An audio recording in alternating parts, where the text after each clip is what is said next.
A nice girl, but just passing by a school, and teenagers that uh, that that my that made from the domestic living they would not look at. And here the children are so nice. The boys and the kids are so pacified. Well, they don't know, but they're classy. But for example, I was just passing by those like two girls, and they're like the guys who live in my home, they would not look at those girls. Those girls were 15, 16, 17, and those girls said that, oh, maybe we should go to church, and they're like laughing. But you know what, if they did go to church, they would become hotter girls, because you know what, the secret, I just realized, secret is the guys like girls who were religious. Guys are into that. I have this friend named Brian, and Brian is actually, he has a thing, which means he's drawn to, he's attracted to, he's turned on. He has a turn on, yes, he's turned on like a light bulb.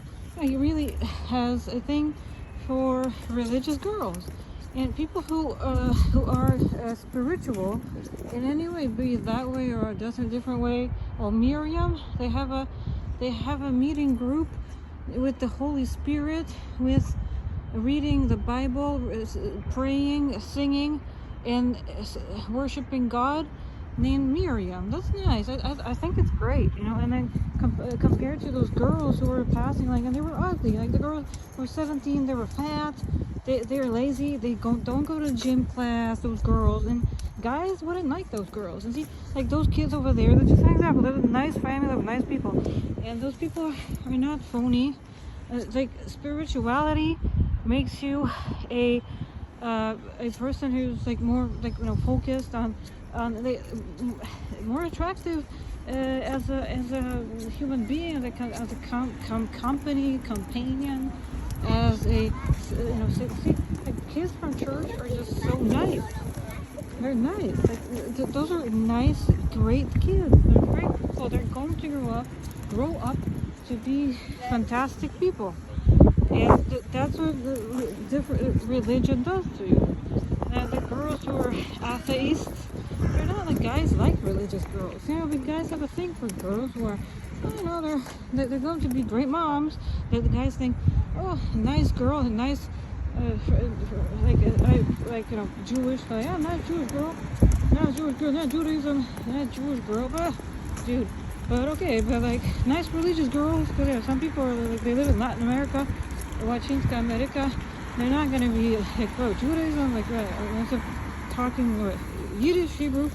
So yeah, but a nice religious girl. They're going to be a great mom. They're going to be a great mom. They're going to be a great parent. They're going to be so diligent and so devoted. They're going to be great devoted. Guys like girls who are kind of like geeks, religious geeks. I have this friend Brian, and he's really into that. He had a fantasy when he was a teenager about being like with him. They had this like Bible teacher. The Bible teacher was very attractive. The Bible teacher was wearing like tight dresses, and I was like teaching. It's not phony or funny. But when the person is dealing with the scripture, like the sages of the ancient temple of the spirit of God, this is really deep. So a friend of mine, Brian, he always was like, I love that. He signed up as a teenager. Signed up with his he had friends. They signed up, those friends in South Florida.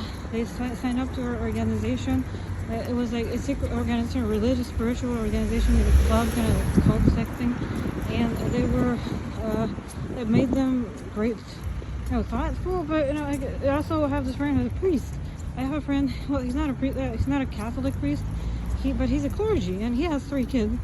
He has 3 kids, and he's married. He's married to a friend, he's not a priest, he's clergy. But his dad was also a clergy. His dad, Virgil, was also a clergy. So, well, it's not super secretive.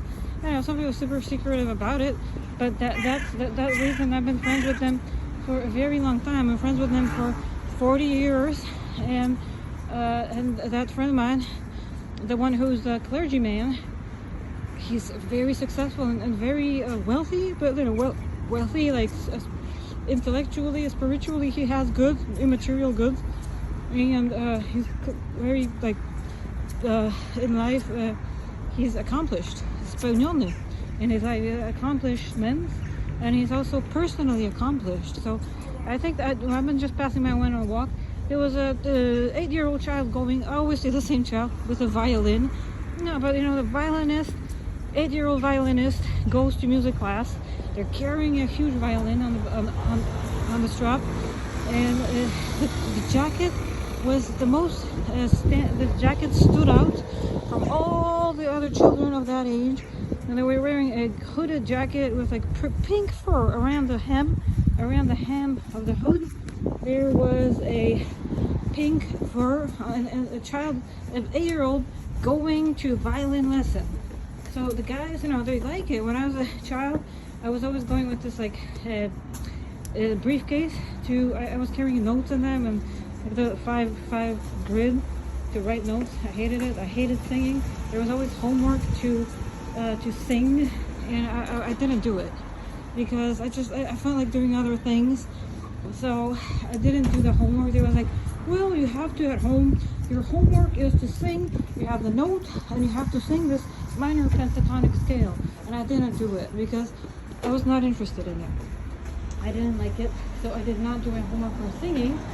Yeah, but I dealt with other things. I played, and I preferred that. But I hated it. To be honest, I'm not exaggerating right now. There was a situation where the music, like a rhythmic class, and they always gave homework, and I couldn't do it. Like there was notes, and I know, like frankly, I don't know. Like I know how to read notes, but I'm not going to sing it. I won't. But it was like I know where the C is, probably like under like line 7 under, but like but it's like 3 over. Well, I'm more mathematical. Like, well, now not really, but I didn't do the homework for singing, so yeah, but it was kind of the other things were going on, and but I didn't realize that during that time when I was going to rhythmic class that I was so cute. I didn't know that because I found like a picture from 30 years ago. Yeah, from 30 years ago. I saw a image of self, and I didn't realize how cute I was. Just so small. I didn't know that my feet were so small, and my hair was long. I had like a long pony, so it looked cute. I don't know that.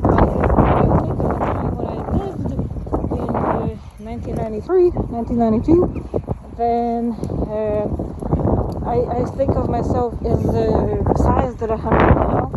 And when during the time when I was there, I was really small. I was probably like 110 centimeters, or like 4 foot and 7 inches. If now I'm 5'4", yeah. So the homework, so I was also going with like my briefcase. I must have looked really cute because you know what? The guys were always around me.